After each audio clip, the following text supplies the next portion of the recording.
For over 6 decades and counting, Nelson, British Columbia, known as one of the most beautiful places in Canada, experiences every July a serious dose of rolling thunder. Occasionally, the source of this familiar summer sound is Mother Nature. However, in these here parts, the thunder you often hear the first week of July is hardly natural, for this rumbling form of thunder is man-made, a byproduct of when 44-pound rocks are set in motion on ice. Welcome to the Nelson Curling Club, home to the annual Midsummer Curling Bonspiel. What's a Bonspiel? Well, that depends on who you ask. Bonspiel is a German word meaning fun tournament. Bonspiel is, I believe it's a German word meaning good time. It's taken two German words basically and combining them, or Bon's probably French actually, and Spiel is German for tournament. So, while the definition of Bonspiel is subject to debate, its meaning to the community of Nelson is clearly understood. Since the first rock was thrown on July 1st, 1945, curlers from every province of Canada, as well as from the U.S. and as far away as Switzerland, have traveled to the shores of Kootenay Lake to compete in Nelson's nationally recognized Midsummer Bonspiel. Why Nelson is a good question, I guess because there was a bunch of volunteers here that were real go-getters back in their time. And they decided that they should have a Midsummer Bonspiel, and nobody believed they could pull it off, but they did. And the first year was absolutely phenomenal because Bill Good came, and he was a famous CBC announcer, and he announced through the national network about the Bonspiel. So 1945, there was just men's curling.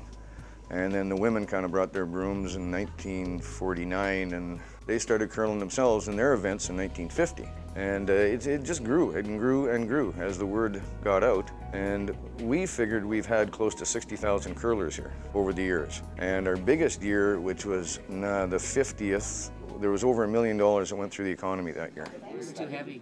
Next to hockey, curling is Canada's second most popular winter sport. Yet as a result of limited exposure to the game here in the States, curling and how it's played is foreign to most Americans. The idea of curling is it's a combination of pool and darts, basically. You're trying to get near to the button, the center of the house. And this is a button, 4 foot, 8 foot, and 12 foot. And the closest to the button are the rocks that count. So in this case, this red rock is closer than this blue rock, so red would score one. There's 4 team members per team. There's a lead, a second, a third, and a skip. The lead throws the first 2 rocks and sweeps. The second, he'll throw the next 2 rocks, but again, he's a sweeper. The third helps with strategy and throws the 5th and 6th rocks at the end. And then the skip calls the game, he decides the strategy, and he throws the last 2 rocks at the end. And it does alternate between teams, so the red team will throw one, then the blue team will throw one. Games are either 8 or 10 ends long, with all 4 curlers throwing 2 rocks each on each team. To throw a rock, you wait for your skip to tell you where he wants it to go, and you throw the rock at that broom with the rotation that he asked for. Then the sweepers will sweep to stop the rock from slowing down as quickly, and also to keep it straight. And basically by sweeping, they're putting pressure on the broom onto the ice, creating a thin layer of water that the rock will slide on.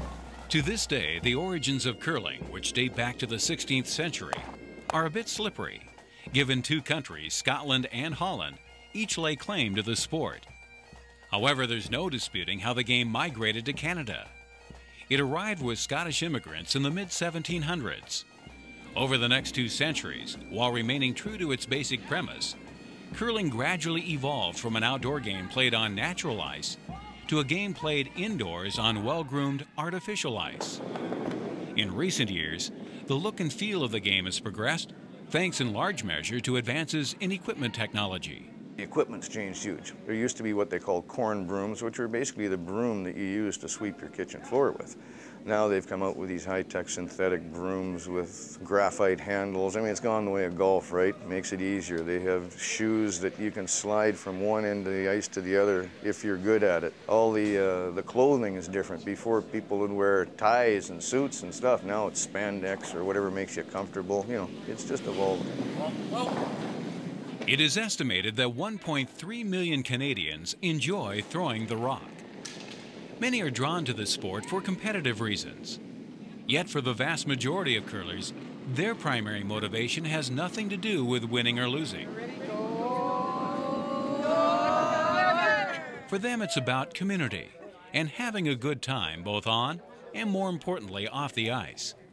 It's why Nelson's 6-day Midsummer Bonspiel is always packed with plenty of off-ice activities. That's what curling's all about right here. Yeah. One of the long-standing traditions has been the salmon barbecue.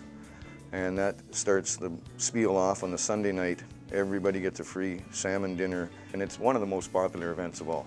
There's been a costume party probably for about the last 30 years, and the prize winners get a trip up on a helicopter to cruise around the Kootenay. So that's a very sought-after event itself, you know, to win that.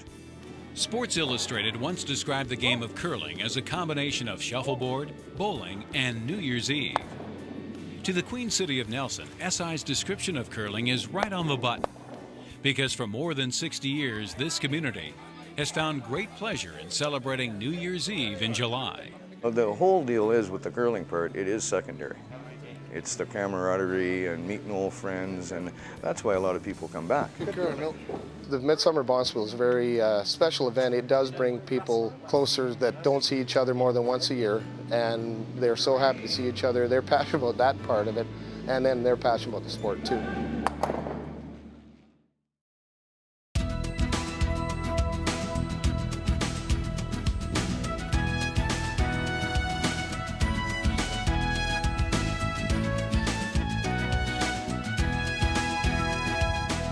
If you have an idea for Northwest Profiles, send it to KSPS TV, 3911 South Regal, Spokane, Washington 99223. Northwest Profiles is a presentation of KSPS Public Television.